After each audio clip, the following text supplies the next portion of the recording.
over the last several years, there has been a focus in the mental health as well as the spiritual health fields into this idea of self-awareness. Now, self-awareness, the definition of self-awareness is this: the ability to tune into, understand, and recognize your own thoughts, feelings, behaviors, and characteristics. I mean, I like this idea. It's about this idea of being aware of your own personal self. But the author that I read about this idea of self-awareness talked about there being two kinds of self-awarenesses. There's the self-awareness that happens publicly, and then there's the private.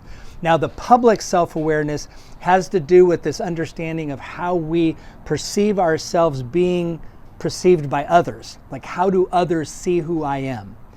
And the private self-awareness has to do with how you are thinking and feeling about your own sense of self.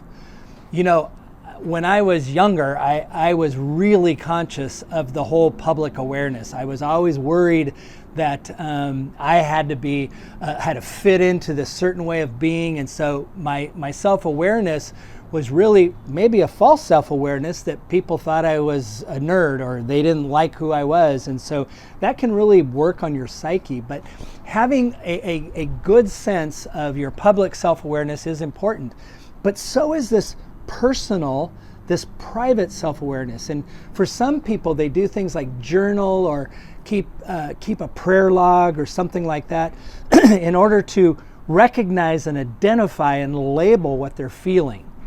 That kind of self-awareness is really important. I was reading, though, that there's this book written by a guy by the name of Martin Lloyd-Jones, who's written this book called Spiritual Depression. And in that, as he's talking about kind of this sense of self-awareness, he says, have you ever realized that most of your unhappiness in life is due to the fact that you are listening to yourself instead of talking to yourself? Now, I thought that was really interesting, and I was trying to understand what he was talking about, and I guess in many ways it had to do with this idea, this concept that people kept telling me about, this idea of being self-aware. So that's just one step, I think this author would say. Being self-aware does have to do with you understanding how you feel and why you're feeling that way. But this idea of talking to yourself, asking yourself questions, why am I feeling this way? What is behind the way I'm feeling, is really an important concept that maybe we don't take that second step. When it comes to self-awareness, maybe that second step is just as important as the first step of being aware of your feelings. Now, the devotional I was reading about this looked at a Psalm 42.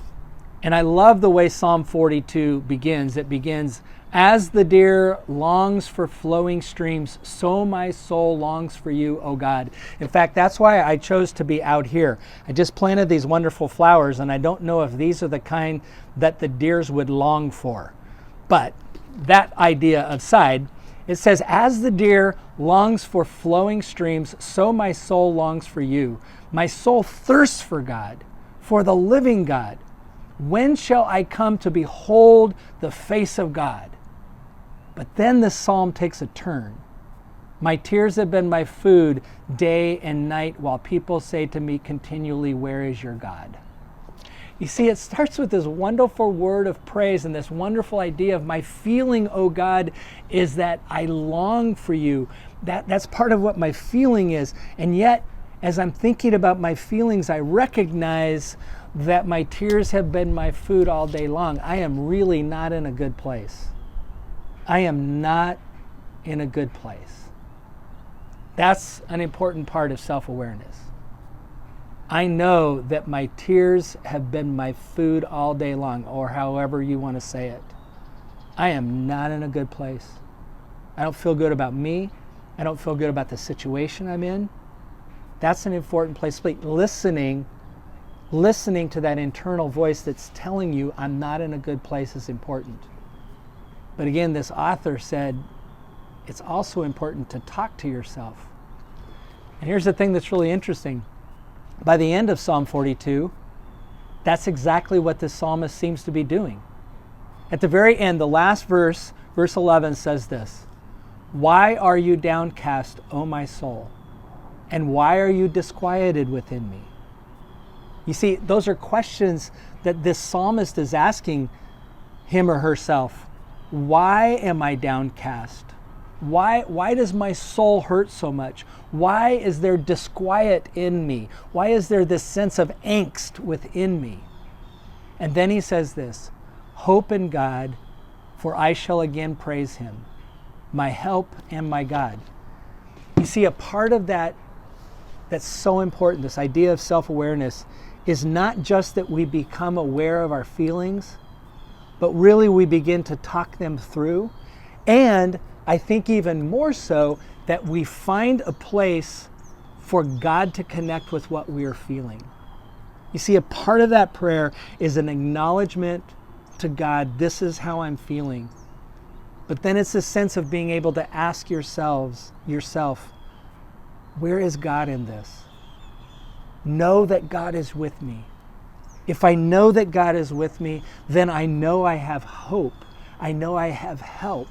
Even if my food has been my tears all day long, I know that I have help.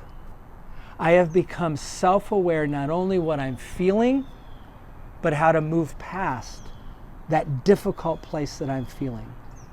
This is a part of self that we cannot let go of. This is a part of self-awareness that we need to hold into and hold on to, because that's a part of our self-awareness that becomes a part of our faith and our trust in the God who has made us.